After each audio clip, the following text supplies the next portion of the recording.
Alright guys, so today I'm going to do a very quick video. I haven't uploaded in this channel again for a while, but I will be filming a very quick one just to get things on the run again. I really want to start this YouTube channel well, want to make something out of it, so I'm going to try my best to do like quick uploads like these. But anyways, besides the point, Caravelle is a company by Bulova. That's what we're seeing today, and as you can tell by the title, it's probably the best vintage value you can get right now at the moment in terms of nice vintage watches under $100 that are not Timex Marlins or any pin plate movement. So this little 1971 Caravelle is the 7 jewel model. This is a Citizen movement inside. I'll put up a picture that I took. It's a very lovely looking movement for being such a cheap little watch. These back then retailed for about maybe like $11, which equivalent today, just out of the top of my head, it'd be around $60 to $80 around there. I'll put up a little quote or whatever on the screen if that's not correct.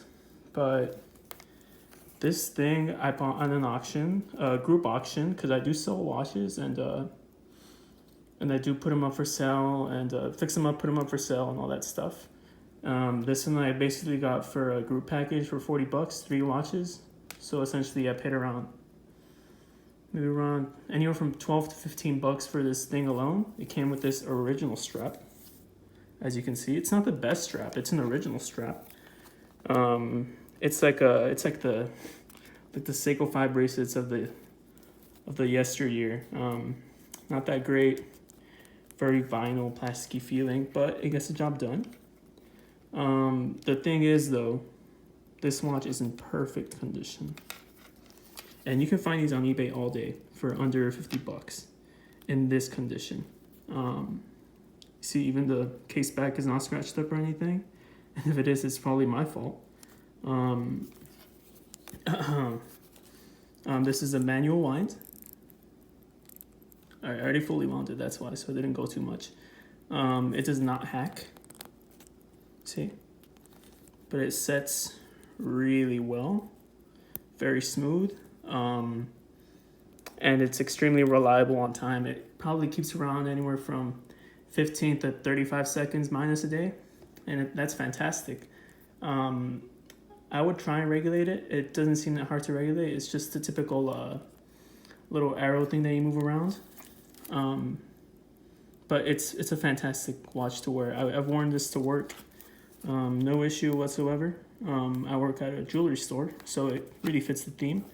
It's a very nice dressy watch, but at the same time, if you don't mind, you can use it as a daily wearer too, especially off of this and onto a bracelet, a mesh.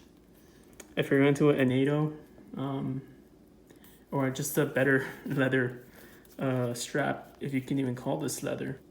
All right, so for the mid piece of this video, I'm going to discuss kind of the pro of buying this kind of watch. And the thing is, everyone nowadays wants a vintage piece, whether it be a Datejust, maybe an older Hamilton, an older Bulova. But with this one, it's more competing along the lines of the Timex more than maybe very, very vintage Oris. I'm not sure.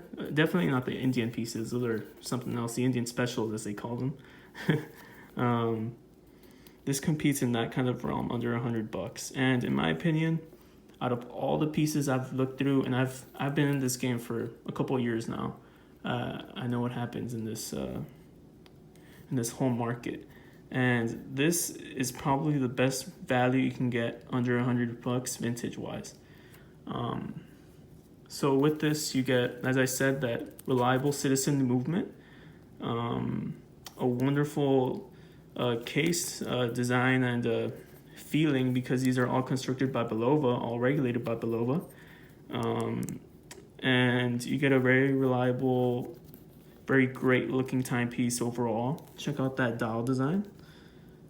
I mean, that gives me Timex Marlin vibes, but much cleaner, a little more organized, and a much better movement. And now all the pieces you're going to find here under 100 bucks will probably be in very good condition like this one. As I said, I picked this one up for 15 bucks maybe. And you just gotta look a little bit through Etsy, through eBay. You will find something fantastic as this. So in my opinion, these kinds of timepieces, these Caravelles, manual winds, the 7 jewel or the 17 jewel movement, they're both citizen movements. Just as 7 jewels, less jewels. In my opinion, these are going to be hot within the next couple years. These are going to go up in value, and these are going to be fantastic pieces to own. There's going to be a sort of hype from this kind of movement, these kinds of watches.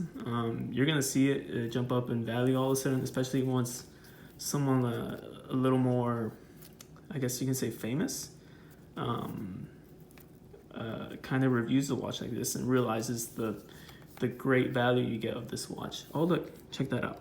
Even a signed crown. Seiko right now does not do signed crowns for under 100 bucks. Hamilton, Tissot, they don't do signed, but signed crowns for 100 bucks. But yet, back in 1971, you can get a signed crown for $11 or so. This is what I'm telling you. Great value proposition. Absolutely fantastic. All right, so on a 6 3/4 up to 7 inches, I'd say around that area, it'll look a little something like this. Right now it looks really tight on me, but right now I'll put on some B-roll of a wrist shot. Yeah, there you go. And it fits extremely well. It's a very mid-century fit. The size of the case is around like 33 millimeters. I think 40 or 39 lug to lug around here.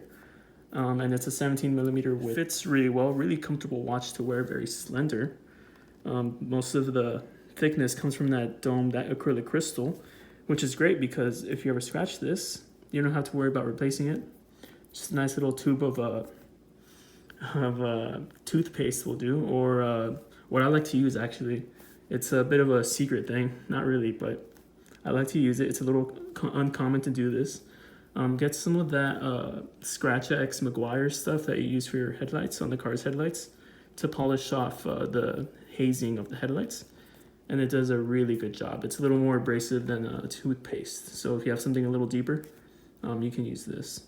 But yeah, that's how it looks on my wrist. I'll keep on playing some B-roll and stuff.